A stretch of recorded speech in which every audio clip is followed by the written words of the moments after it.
How's it going, everybody? Welcome to the Deciduous Bonsai podcast. I'm your host, Andrew Robson, a bonsai professional here in Portland, Oregon of RAKUYO Bonsai, where we specialize in creating, maintaining, and developing beautiful deciduous bonsai. And I'm here with my guest, Maciek, who is a moderator on the bonsai subreddit and a good friend and student. Hello, hello. All right, so we have a non-deciduous tree here in front of us, which is a little unusual. A lot of people think I exclusively do deciduous bonsai in my practice, and when you come visit RAKUYO, you are going to see a handful of conifers sprinkled around. We have about 5 non-deciduous conifers plus another handful of deciduous conifers in the collection. But when I travel and do a lot of work for clients, maybe 1/3 of my work is working on beautiful conifers. And so we figured for this episode, since this is a deciduous bonsai podcast, we would talk about how deciduous trees and conifers are alike and just have a conversation on the differences between deciduous and conifers. So, Maciek, you study here, and we do a lot of deciduous work in addition to the handful of conifers that we have. But you go to Michael Hagedorn's a lot, where they have a lot of beautiful conifers. What have you noticed about how these plants differ? What are you doing differently in your conifer training and work than you do over here? I think in conifers, the main thing is I have to respect the foliage that I have currently at any given time. Whereas in a deciduous tree, it's not nearly that way. It's kind of like gather up all this energy into the tree, put it into the tree, into the wood of the tree by fall, and then I can count on completely new foliage in the spring. Whereas with the conifer, I really have to think about the sort of population of needles that I have on the tree currently at any given one time. Yeah, the foliage doesn't come back as easily as it can with deciduous trees. You know, that brings me up to like one of my strongest points for especially people who are working with a lot of nursery stock, and that's that hitting the reset button on a deciduous tree is so much easier than hitting the reset button on a conifer. If you go to a garden center and you buy a maple or a beech or something, and you have no low branches, but you have a nice trunk with some movement or something down low, you can just chop it to nothing, and 99% of the time it's going to be fine. Yeah, you usually can't do that with a conifer. You can't do that with a mugo pine or a juniper or anything else you're going to find at a garden center. The reset button tends to be a lot more difficult. Yeah, sometimes you can cut back to a needle. So there are some analogies there, I guess you could say, to kind of cutting back to like a node on a deciduous tree. Yeah. But you have to kind of know what you're doing in those cases. It's a little bit different. It's a lot of bit different, yeah. And so that reset button on a conifer, for nursery stock in particular, is really challenging. And so that's one big way that they differ is you can't trunk chop these. You can't be as aggressive on a conifer as you can a deciduous, like you initially brought up. Another thing would just be the speed of iteration is different. I would say. What do you mean by that? Yeah, so on a deciduous tree, there's definitely a number of species where I can actually hope within one season to maybe build some ramification. I might get a split in my branching, maybe even multiple times in one summer. Whereas even with black pine, you can only really do that once a year. Yeah. Right? Yeah, on a typical trident here, we can get about 3 times the growth that we get on this black pine. Yeah. So if we call this a double flush, what do we call those? Like a quadruple flush? Right, exactly. Quintuple flush. Continuously flushing, or indeterminate, maybe is the technical word. Yeah. Yeah, whereas black pine is not really indeterminate. I mean, black pines and loblolly pines, maybe in nature, are kind of indeterminate. They will keep extending on the end and give you multiple flushes, but yeah, we have a loblolly cutting, here, right? and we could decandle it twice a year. But yeah, it's a bit of a different animal in terms of its development. So yeah, that's one big way that conifers and deciduous are quite a bit different, is that speed of iteration, that speed of development, and the severity of the work that we tend to be able to do on these. Yeah, it makes sense that some of the conifers that are in this garden are some of the fastest iterating conifers you can have. Like which ones? So definitely black pine. I would say there's the deciduous conifers that we have here as well. Yeah. Those are definitely super fast. And deciduous conifers, you can kind of treat them. We tend to treat them more like a deciduous in some way. In regards to the usual things. yeah, the severity of work that we can do. Right. Like right. we can, you can trunk chop a dawn redwood in a way that you cannot maybe trunk chop a coastal California redwood. I mean, you can still probably do those. Those are kind of an exception, but yeah, it's a bit of a different animal in terms of what you can actually. The severity of work that you can actually do on some of these. Yeah, I mean, black pine is very famously fast to develop, but then once you start developing it, and you develop it alongside pines that only flush once a year, you kind of realize that you're kind of moving at the same speed in both cases. It's just that black pine will give you that that ramification then this year rather than in the following spring. Yeah. So I'm not sure exactly that I'm moving that much faster with this species. It's just more that as compared to other conifers, it's more reliable in its response, and maybe that's why it's become a good choice. Yeah. It's really reliable, really predictable, and it's a really good tool for teaching. For a bonsai teacher to teach students about energy balance on trees and how that works. And that's basically what we're doing on this tree right now. As you and I go through this pine, we're identifying strong candles, and we are plucking needles from those strong candles. And so it's a way for us to hit the brakes on those a little bit by leaving more needles on the weak candles. That helps strengthen those up. Now, in all the deciduous work that we've done here, have we ever done something similar to that on a deciduous tree?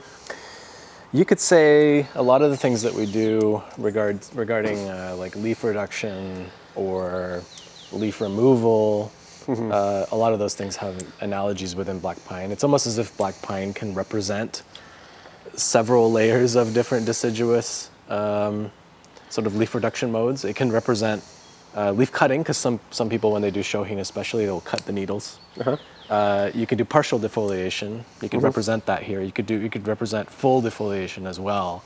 I mean, Peter T did that one tree at Mr. Tanaka's, the one black pine at Mr. Tanaka's in Japan, where he actually removed all of the needles, and there was enough energy in the tree to go the next season. And push another set of needles. There's a famous Kinball article too of the guy who would fully defoliate black pines at the time of decandling. What Iwasaki, one of the top black pine shohin growers in Japan, does is he plucks everything down to just 2 needles. Oh, interesting. During decandling, especially shohin, which he's really trying to slow down. But yeah, it's similar to deciduous trees. We can the plucking needle equivalent that we're doing right now. Plucking more on strong candles, plucking almost nothing on weak candles to try and even out the balance, energy balance. We have that with leaf cutting, like you brought up, where if we have a beech tree, for example, and we have a weak lower branch, maybe we don't cut the leaves on that as long as they're not congesting or shading anything out, but we cut all the leaves on the top of the tree. And by doing that difference, just like we might pluck more needles on the top of a strong black pine top to slow that down, and leave more needles on the bottom branches, that can really help create a more balanced tree by creating a temporary imbalance on the foliage. Yeah, it's interesting in that black pine can teach you that lesson, but because the response is so slow, it takes such a long time to see the results of it. It's almost like a chess game where you're watching the results for months, you're thinking about them for months, and it hurts. It hurts greatly when you don't get the results that you want. So black pine almost like is a more ruthless punisher of such things, of getting the balance wrong or removing too little leaf material or whatever. And then you could theoretically take those lessons over to deciduous and sort of look at it as. I think you can. Yeah. Whereas deciduous, you might get that reply right away from the tree and still have a chance to kind of see a different way to do it by the end of the season. You might be able to like crawl your way back. Whereas here, you make that mistake, you only learn, next spring. Yeah, there's really a lot of differences. One of the differences, right now we're kind of doing an anomaly with conifers. I would say 90% of conifer work is wiring and unwiring, and maybe 10% of it is scissor work. And black pines are the one kind of glaring exception to that, where we have a lot of scissor work and needle plucking, tweezer work during the point of decandling. But with other pine species, we're doing much less scissor work and we're doing a lot more wire work. Mm-hmm. And so one of the main differences that I tell students when I'm asking, especially people who are relatively new to bonsai, I say, what do you enjoy? Do you enjoy wiring and unwiring? And they're like, no, I hate it. I was like, well, great. You're talking to the right person. I'm a deciduous guy. Welcome to deciduous land. Deciduous bonsai is for you. If you hate wiring and love scissor work, we have a lot more scissor work in deciduous bonsai. If you really hate wiring and really hate scissor work, probably like chochibai or something, or... If you hate wiring and you hate scissor work, then ikebana is a great hobby. Yeah. But because that's mostly what we do in bonsai. We either remove growth, which is scissor work, or we shape growth, which is wiring. And those are like the two actionable things that we regularly do with our trees, or some variation of that. Well, sometimes we let stuff go. Sometimes we do, yeah. We'll talk about these sacrifice branches here in a minute. But so sometimes we do nothing. But as we've said before on many podcasts, bonsai is action, and that action can look different depending on if you have a big deciduous yard or a big conifer bench. And with a big deciduous yard, you have to really enjoy and embrace a lot of scissor work. Otherwise, it's probably your deciduous trees probably won't look very great. If you want to have a huge conifer bench or conifer yard, you probably have to really embrace wiring and unwiring. Otherwise, your coniferous won't really look that great. I know that your teacher's teacher has said something like bonsai is the art of compaction. Yep. And I feel that's actually one area where I feel like it's more true for conifers than it is for deciduous. And maybe one of the reasons of that is that it's harder to get back budding. It's harder to renew the tree from within. And maybe by the time you're holding the material in your hands and thinking of making it into a bonsai, it's already gotten way past the point where you could do certain things to start generating foliage or branching from within, right? Yeah. Yeah, no, Shinji Suzuki has said that many times. Bonsai is the art of compaction. And every time we work on bonsai, especially conifers, we're always looking, how do we compress the form? And that's what we have to utilize a lot of wires for oftentimes. It's not that we never take out the pruner tool, that's definitely a part of it. But after we take out the pruner tool and put it away, then we're usually wiring the stuff that we prune back to. So we'll be wiring this. Yeah. I would say that there is a commonality, at least in the way that deciduous is taught in this garden, and that if we are wiring, or sorry, if we are pruning that day, in this sort of beginning of summer period, we're also wiring. Typically. It happens pretty often, right? As long as we're not at that pure scissor work stage yet, we're probably doing at least some wiring to adjust things. Yeah, and it's not that you never do scissor work on a conifer or never do wire work on a deciduous. It's just that the majority of my time is going to be spent with a scissor tool rather than my hand on wire than if this garden was all conifers. And so, yeah, we do, especially with either certain species of deciduous trees, like Chinese quince is one that you just are always going to have, or you're always going to be wiring it, because the growth is really not pretty on its own and not conducive to directional pruning. And ginkgo too, to make the flame style ginkgo, that usually involves a lot of wire. Whereas, something like an elm or a chochibai, you can actually make beautiful forms without very much wire at all. And so the natural habit of the tree that plays a role. That. I would say in a lot of conifers, the natural habit of what the tree wants to do is not that. It does not look like good for bonsai, for example, right? a lodgepole pine wants to form a pole, and then the branches also want to go as poles upwards. And so your first order of business when sort of onboarding a lodgepole pine into your life is to kind of start wiring the branches down. At least once you've gotten everything else in order horticulturally, you're going to start wiring those branches down and pulling everything down. Yeah. It's not like we don't wire things down in deciduous bonsai, but... Right, but that's, I mean, that brings up another really great point, is and how conifers and deciduous might differ is where do we put branch angles? Pretty much in all bonsai we have mostly horizontal branches. The difference is with conifers they're horizontal and down, and with deciduous they're horizontal and up. And again, it's not like you'll never see an upward branch on a conifer, or it's not like you'll never see a downward branch on the deciduous. I'm just speaking very generally here. Do you think the form of conifers in bonsai is at least somewhat dictated by the requirement to keep within a certain size class for a really long time? I think bonsai is an art of proportion, right? And so the weird thing about bonsai is we have to do a lot of unnatural things to make these look natural. And when we take the proportions of a 50 to 100 foot tall pine tree and we shrink that down to 2 feet, we're going to have to do some things that aren't necessarily different and maybe don't translate 100% visually from the native landscape to still have that feeling of this being a pine tree. Same with deciduous. Deciduous bonsai tends to have more horizontal, even though they're slightly upright, horizontal branches than deciduous trees do in nature. But if we had them look 100% like they do in nature, they actually wouldn't look the same compressed down. Not everything translates when we put it in the perspective of scale. So that's one of the tricky things about this is that.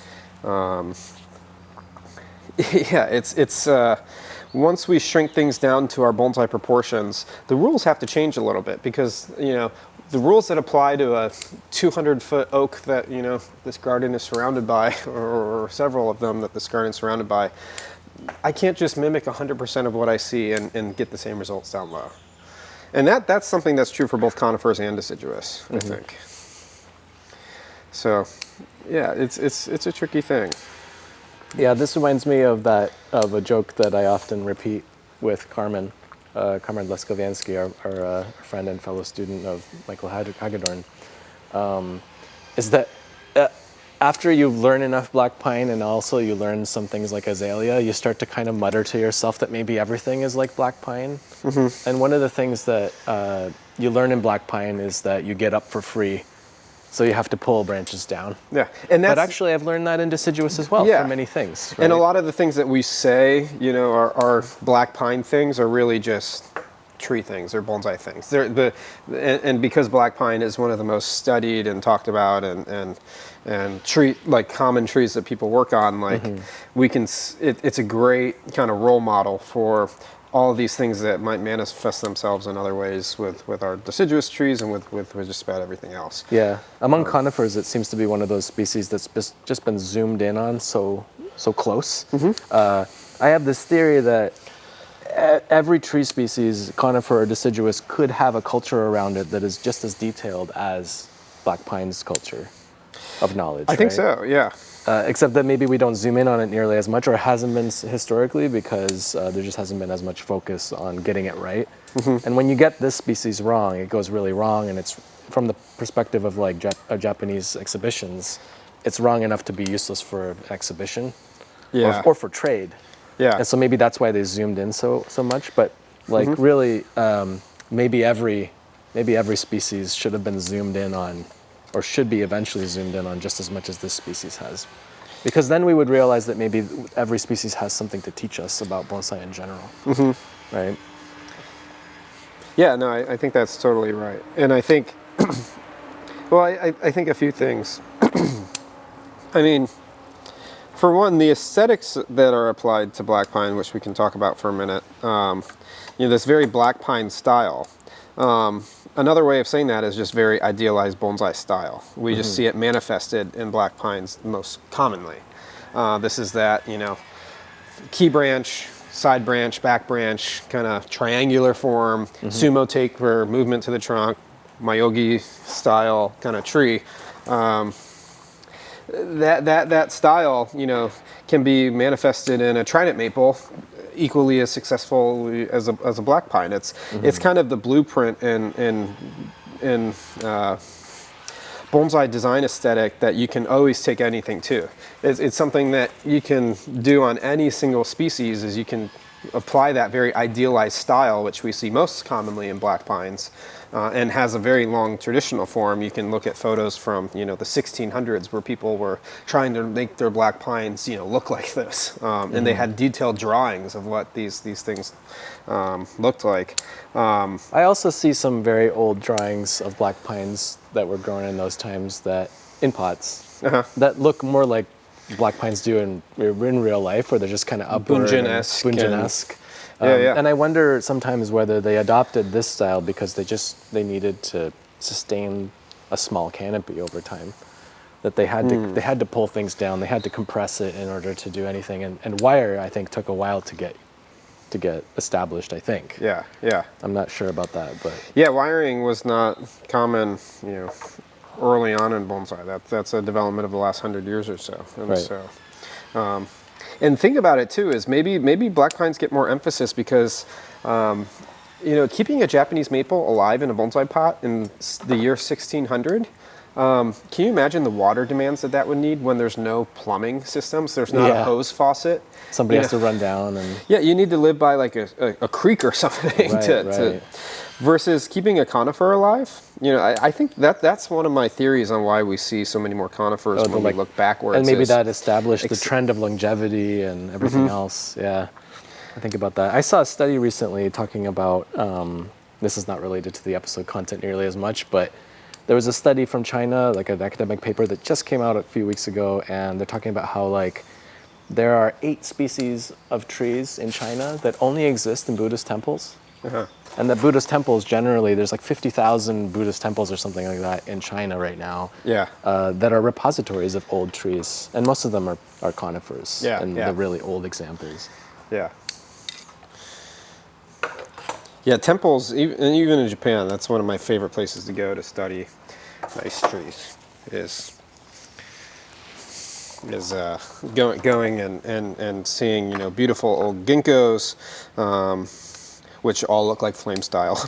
By the way, that's where flame style ginkgos come from. Is go to any Japanese temple and look at a ginkgo, and you will see the manifestation of flame style in real life form. I've heard that the ginkgo flame style is almost like an inevitable, stable, sustainable thing for ginkgo, and that it's hard to do other styles with ginkgo. Do you think that's true? Yeah, I was talking to, I think it was I talking to Ryan Neal, or I think somebody like that. So I was talking to Ryan, I think, and I said, have you ever seen a ginkgo that looks good that's not flame style? And he's like, no, they don't exist. I was like, yeah, that's the conclusion that I've come to as well. It's just good ginkgo do not exist apart from flame style. I don't know why that is. But I know where flame style comes from, and that's, one of my students is an arborist, and he talks about how terrible of a plant ginkgo is from an arborist perspective, because they just shed branches. Any branch that's horizontal eventually gets shed on a ginkgo. And so he says they're really messy trees. They're trees that arborists don't like for that reason. And so over time, when all those horizontal branches shed, that's why we see ginkgos. Left, we see these beautiful upright vertical forms on ginkgo.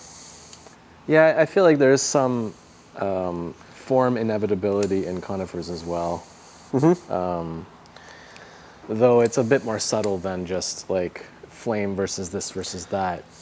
It's more that, again, if you want to keep it compact, you're going to have trouble. If you want to prevent things from going leggy, you're going to have trouble, unless...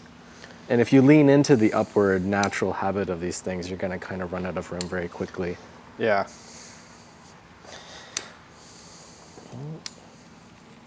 What do you think? How else are conifers and deciduous different or similar? There's some growth strategies that we go through over the years that feel similar to us. We have these sacrifice branches that we're using. We've used sacrifice branches quite a bit on pretty much every species in this garden, right? Like there's almost nothing that we wouldn't. Yeah, we don't tend to use sacrifice branches on vines very much. Like I can't even imagine what a sacrifice on a wisteria might look like.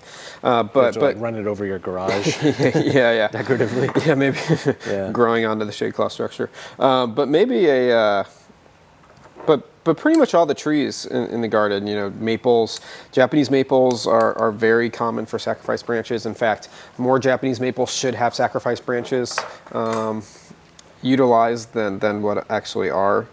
Because, I mean, one of the nice things about a sacrifice branch, both for, a black pine in development like this or for, any deciduous tree, is that it's going to really help you control internode size on everything down low. By having this huge thing up here, and this doesn't even fit in the camera frame, this thing is what, 8 feet tall? Yeah, probably something like that. Tall. Maybe 10 yeah, feet I tall. would say 10 feet tall easily. And the top of this sacrificial leader, you could probably like hunt with this. You could beat somebody up with this thing. Like it's huge and strong. It's pretty violent. Yeah, it's a tool of violence. Yeah. So let's talk sacrifice branches, because this is something that I think there's a lot of confusion about. Number one is you actually have to let the sacrifice branch get this big. If you cut it off before it gets this big, then it hasn't really served its purpose. This sacrifice branch the last couple of years has finally started really thickening this trunk, and you get thickening power from a sacrifice branch by letting them run, and the length is what creates the caliper. You need a lot of length and a lot of it so that you get really strong thickening. If we have a lot of branches off of this, and this is why you term this or coined this term poodling, we poodle tail this. So there's, it looks like a poodle tail up top. You can kind of see it here. It looks like a little foxtail at the end. Yeah, it looks like a foxtail. The poodling idea, the poodling kind of moniker comes from the fact that we strip everything between our sort of keep part of the tree, the part we're going to keep, and then the other end, which is just powering some vigor. Yeah, and the reason we do that is because if this had all these side branches coming off of it, all the energy that this would have would be diluted into those side branches, and we want to concentrate it to that one terminal tip. And when we concentrate it to the terminal tip, we're going to get more length, and that more length equals more caliper, and that equals faster thickening of everything below. So that's what we're doing on these. And that's not just a black pine thing. It's not just a pine thing. It's something that is a great tool for deciduous trees. Most of the very good maples that I see developed in Japan by people like Ebihara and Oishi, they would be using sacrifice branches very commonly early on in the process. And it's something that, like I said, it's one of the best ways to drain energy. So if you have big internodes on a trinate maple, on a Japanese maple, and you're trying to really slow those down, a sacrifice branch in development is one of the best ways to do that. I guess one of the powerful things about it is that you have all this stuff in the main part of the keep part of the tree that you're cutting short. Yeah. You're interrupting a sort of run. Whereas we have an unstopped run here, year after year after year, and it's gaining momentum, so that we have a thing at the tip that is a huge source of sugar demand, but we're also kind of making it go further and further away from the tree over time. Yeah. And I always imagine it as like this tip is generating sugar, it's sending it down to the tree, and then maybe in some time in fall, it might actually, some of that sugar might just get stopped halfway along this poodle, and just sit there until spring when it gets sucked down by the tree and sucked up by the tip. Yeah. So I think of that when I imagine, the dilution effect of that strong singular thing. What's nice about this is that I'm doing that without casting any shade on the rest of the tree. Yeah. And this is true of the same kind of effect that we do in deciduous, right? Where we have that tip, that far away tip that has a lot of foliage on it, but then in between the tree and that tip, we've kind of stripped away sources of shade. Yeah. And sugar demand and so forth. Yeah, so that's another side benefit of the poodling, is it doesn't block as much light. So yeah, sacrifice branches, great for conifers, great for deciduous, and it's again another way to learn energy balance. That black pine is such a great teaching example of, but this directly translates to pretty much any tree or even shrubs. You know, I have some sacrifice branches on some Coralopsis out here in the garden, and some winterberry in the greenhouse. So it's a very, very good tool, and that's one of the benefits of learning black pine is a lot of this energy balance. Tools like sacrifice branches, like needle plucking, there's a way to tie it to lots of other things that we do in bonsai. Yeah, I guess black pine is kind of nice in that way as a teaching tool because it is kind of a stick figure compared to a deciduous tree. And I don't know about other people, but for me, it's easy to just see and at a glance, like the effect of fertilizer on needles or the effect of cutting away everything else on a tree and only leaving a tip here and seeing the needles go very long on that part of the tree only, or the dilution effect of a very strong thing up here, making everything a little bit weaker down here on purpose, you know, to great effect. Yeah. So it's kind of like a stickman wireframe version of deciduous for me. Yeah, yeah. Or even slow motion, I guess you could say as well. Yeah, no, I totally agree. Another way that deciduous and conifers are different, or I should say can be different, is that, you know, we're going through kind of pad by pad on this tree, and we're kind of decandling, needle plucking, and starting to think about cleaning up these pads after we're done. And pads on deciduous trees is an optional thing. Basically, if you want your trident maple to look like a black pine, then yeah, you can develop pads, and each branch can form an individual pad of foliage. However, most trident maples that we're going to see in Kokofu or see, you know, in beautiful deciduous gardens like this one, the emphasis is more on the silhouette rather than the individual branch pad. You're building up that sort of fractal dome. A communal of branches, that fractal dome. Yeah. And with conifers, this story, and this pretty much goes for all conifers. I don't know of a conifer that we really treat differently. The story is more about the pads and how they frame the trunk and the bones of that tree. And so that's one major difference between conifers and deciduous is that, you know, and that's something that took me a while to learn, surprisingly, but not a lot of people talk about, is that, you know, deciduous trees don't need pads. In fact, some of the most beautiful deciduous bonsai in the world, like we said, you know, the emphasis is on the silhouette, not the individual branch pads. And again, it's not that you won't find examples that do have pads, but those are the ones that look like, you know, deciduous versions of black pines. And if you really like that look, maybe you love this idealized bonsai aesthetic, that's great. You can wire your trident maple or your Japanese maple, or I've even seen like dogwoods wired like this. You can treat every tree like this. This is a good blueprint. This is not a black pine blueprint. This is just kind of idealized bonsai blueprint. But you could take this blueprint and, you know, do it on just about any species of tree. However, if we want a Japanese maple to look a little bit more maple-like, then pads are about the last thing that we want to do. We want to focus on that beautiful silhouette of branches. So what I find interesting is that some artists seem to start with pads in a black pine or with a conifer, but then as the tree gets developed more and more, especially if they're not really focused on negative space, once they get a conifer that's pure dome all the way around, like like a classic helmet, then you're kind of in the same place anyway. Well, I think that's really interesting. You still have pads though, especially when you look underneath those trees. Right. It's more the system pads, of division is still there. Yeah, the pads just start to blend together. Yeah. A little bit more, but the architecture of the branching underneath still is very padded out versus a deciduous tree. The architecture underneath of a full silhouette would look very different. Yeah, it's like bisecting 3D space in a much more chaotic way. Or not chaotic way, but just different.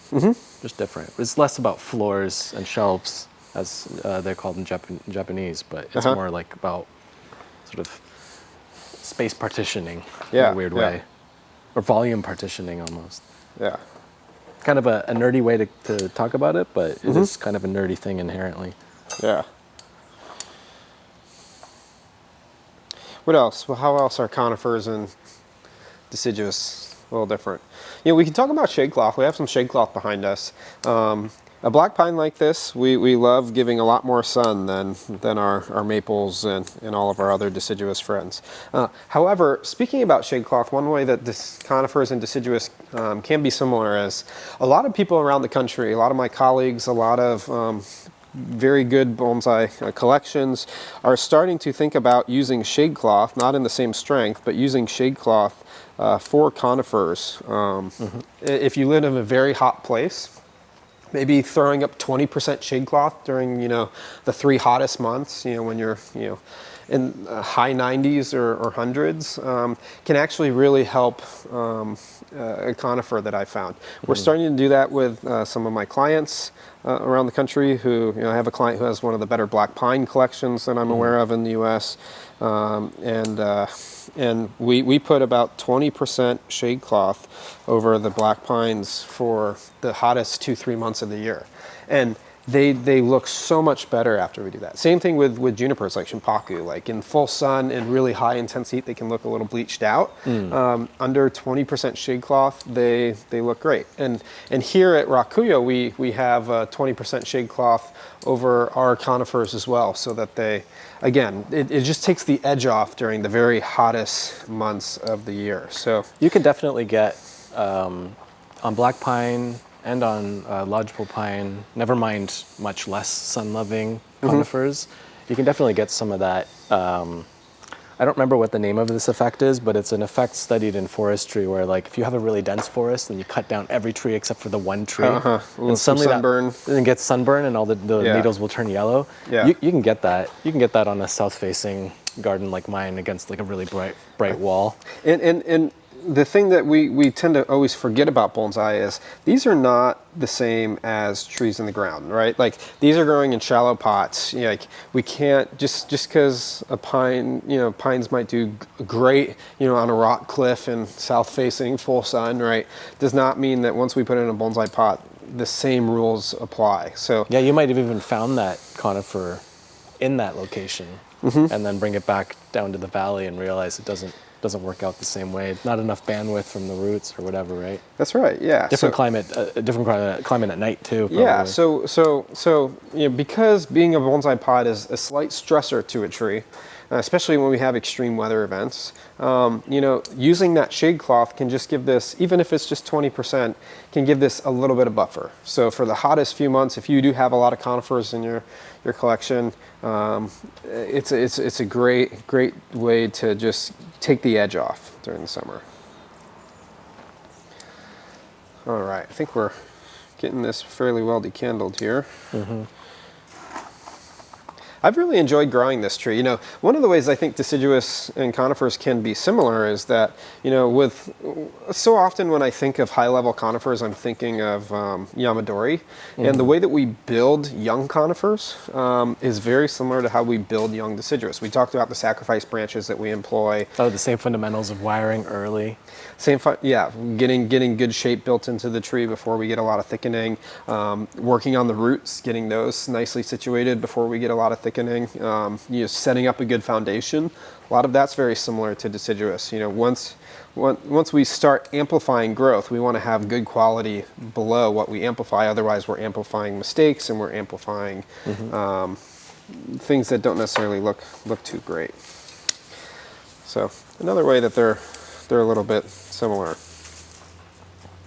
Yeah, I think deciduous and conifers can really complement each other, and I'm a deciduous person through and through. You just have to visit RAKUYO to see that. We have 100 plus big beautiful deciduous trees, and I have like 5 conifers. So you see it reflected in our ratio. But that's also something that's out there. You and I have nerded out a number of times about Oishi's conifers and some other deciduous people who do a little bit of conifer on the side, and how they tend to be some of my favorite conifers. Yeah, they tend to come up with really interesting, unique canopies and wiring designs. I mean, Oishi, like he has created some of the best nabari I've ever seen on pines, and he would root graft the pines. And I don't know how many of you watching this have ever root grafted a pine. If you have, drop a note in the comments section. We'd love to hear about it. But It's not something that I think of, but it's something that I think I'm going to try when we repot this the next time. It's probably due for a repotting somewhat soon.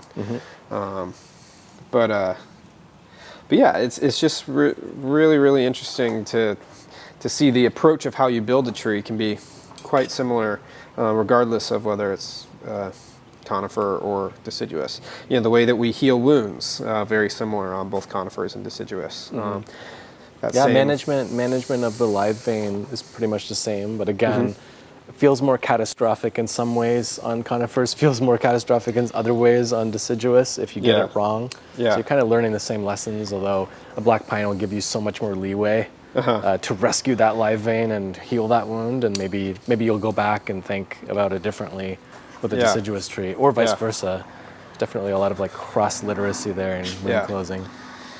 Well, one of the main ways that they are different is that now that we're approaching the end of this decandling, this is a great opportunity for us to come back in and wire a bunch of these pads back into shape now that it's kind of had some rest from its form. So next steps on this tree will be coming in and rewiring some of these pads, getting those cleaned up. Which we tend not to do on deciduous after we do some growth management. Unless, again, like we said, you want your deciduous to look like a black pine. But yeah, this has been a fun episode, kind of talking about how deciduous trees and conifers can differ a bit. If we missed anything, drop a note in the comment section. We'd love to hear your thoughts on this as well. Otherwise, thanks for tuning in. You've been watching RAKUYO's Deciduous Bonsai podcast, where we compare and contrast deciduous conifers. I'm Andrew. I'm Maciek. And we'll see you next episode.